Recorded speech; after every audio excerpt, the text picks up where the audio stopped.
Welcome to the High Voltage Light Electric Vehicle channel. This video is about the Jetson Bolt. This is a tiny yet full-featured e-bike that punches well above its weight and in many ways has been the unsung hero of our spring and summer. I've also been sent this Highboy fat bike behind here, but before I do anything about that, I want to review the Bolt and give you my thoughts. I've had this bike now for about 8 months and my whole family has been using it since early spring. Considering I paid the equivalent of $300 US, I didn't really have that many expectations for it. As it turns out though, it's a really fun bike to ride. Once you get used to the short bars at the top, it's actually really very nimble. It's been used by everybody in my family until I built her a bike with CYC's Photon motor. My wife used to commute to work with it. I've used it to run errands. It's really easy to just grab it and go. You can throw it in the car. When I took the car to get a service, I rode the Jetson home. It's great just to cruise around the park or drop stuff off or take the mail in. Both my kids love it. My youngest rides himself to the local park with it and my eldest goes off to visit his friends on it. It's kind of at that price point where I'm really not too worried about it being stolen. All in all, it's probably got a few thousand kilometers on it by now. Anyway, to make this review video a bit more interesting, I'm going to switch over to some ride footage and talk some more about different aspects of this bike. Things I like, dislike, and some improvements that I think can be made. In an upcoming video, I'm also going to be reviewing this Highboy fat bike here, which can be had for a pretty astonishing $1,000 US. As most people that watch and subscribe to this channel like to build and modify light electric vehicles, let's start out with, can you modify this bike? And the short answer is yes. It's probably one of the most modifiable bikes out there. The mods run from the very basics, such as swapping out parts like the saddle and brakes, to hacking the controller to gain about 10% speed. There is an awesome Facebook group where there are lots of people posting all about the amazing things they've done with their bolts. Most of the photos here are from there. It's well worth checking out. Upgrading the brakes to hydraulic ones with nicer discs is pretty common, like you can see here. For heavier people wanting to go faster, you can stick on much tougher scooter style tyres to avoid pinch flats. The battery can be bumped up to 48 volts with more capacity. This is actually a case that I made for my good friend Ryan to give him a bit of extra space for a larger capacity battery. If you look at this photo, you can see how easy it is to change the internals with things like vest controllers and batteries with a higher voltage or more capacity. Check this clip and you can see the Russell rebuilt guys running one at over 50 miles an hour. Typically in this kind of case, they're extensively modifying things including new battery, controller, brakes, motor and safety stuff like steering dampers. They might be crazy, but they're not suicidal. In terms of my Bolt, the most likely upgrades will be along the lines of better brakes and a higher capacity battery. There's also a throttle mod that I'm helping with. I want my kids to keep enjoying this bike, so it needs to stay reasonable. How does it perform? It's speed limited, so on the flat you can get up to just over 20 kilometers an hour either with the throttle or by pedaling. My town is very hilly, so what I noticed was when the power supplied by the pedal assist was not sufficient to get up hills, you could find a solution by effectively holding the throttle on full and then pedal as well, and in that way you can get up the hills at a respectable speed without destroying your knees. The speed is actually very well suited to the kind of multi-use paths that you see me riding on here. Is it fun? Yeah, it's a lot of fun. I was not expecting to enjoy riding it as much as I have. It kind of reminds me a bit of riding scooters when I was a kid and zipping around. My kids always have a permanent smile etched on their faces when they're riding it. There's something that's very relaxed about riding this bike. People want to stop and chat to you about it, and generally when they hear that it's $300, they're pretty amazed. Is it good value? For the money, I think it can be pretty hard to touch this bike. I paid the equivalent of $300 US when it was on sale. Normally it is a little bit more.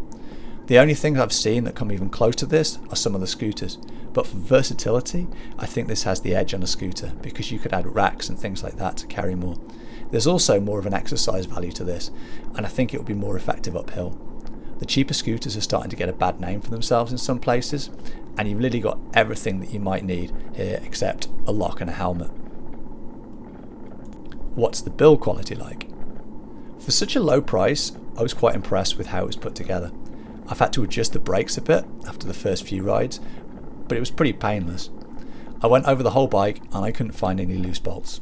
The wiring's neatly routed, everything worked right out of the box, and at the very limited assembly, it was well covered with the instructions.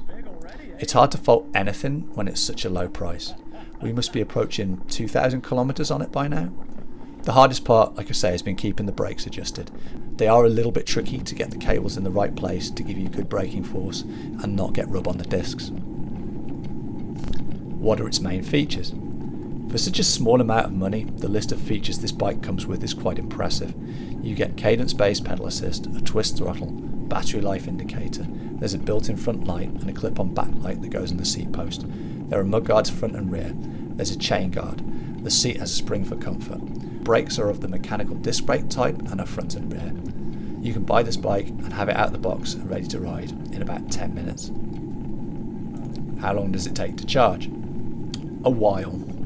The charger it comes with looks very like the kind you get with a laptop computer, and as a result it's not really outputting that much current. So even though the battery is very small, it takes about 4 hours to fully charge it.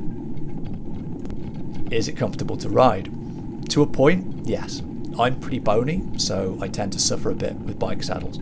So like on my Salsa, one of the early upgrades was to go to a thud buster seat, which is awesome. There are springs in the back and they're reasonably effective with the Jetson, but you do feel the lack of front suspension up front, especially on rougher terrain. I don't think this is a bike intended for use off-road on anything other than a very light trail. Jetson does have a larger and slightly more expensive model with front suspension that would make that more viable. For getting around town though on pathways, it's fine. The small wheels tend to accentuate the bumpy surfaces, and the one big pothole that I didn't see was pretty jarring and something to watch out for. You definitely feel it though after riding around for half an hour.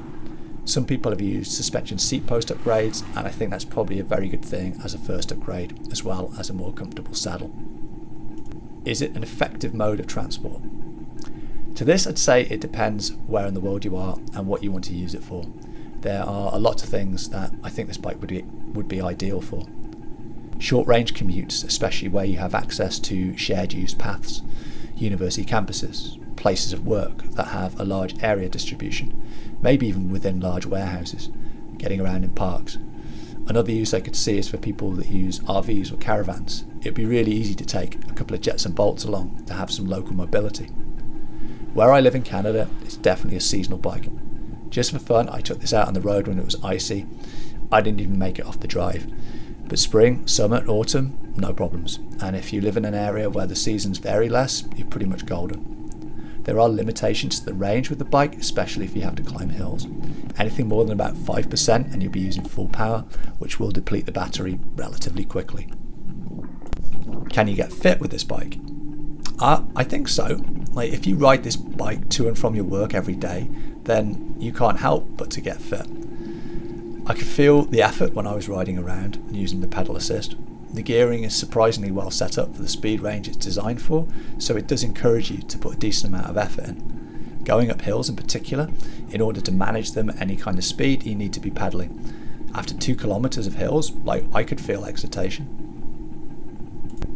So in conclusion, I think it's really hard to sit here and pick faults with a bike that costs $300 that's helped us so much and that's given us so much fun and enjoyment.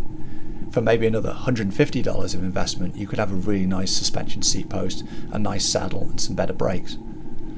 They are the upgrades that I'll be making myself, along with switching out the battery for something with higher capacity.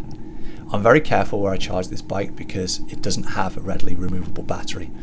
And while I don't personally know of fires involving Jetsons, the price of the bike, along with the charging speed, suggests the cells are quite low end. So as soon as the range starts to drop on this, I'm going to be replacing. Fortunately, I know some people making really high quality packs that are a simple drop-in replacement. Anyway, those are my thoughts on the Jetson Bolt, and I'd love to hear what other people think. Are you riding one of these? How are you getting on with it? Huge thanks for the people that made it this far in the video, and also to the channel members who make all of this possible. I'll see you in the next video. Cheers.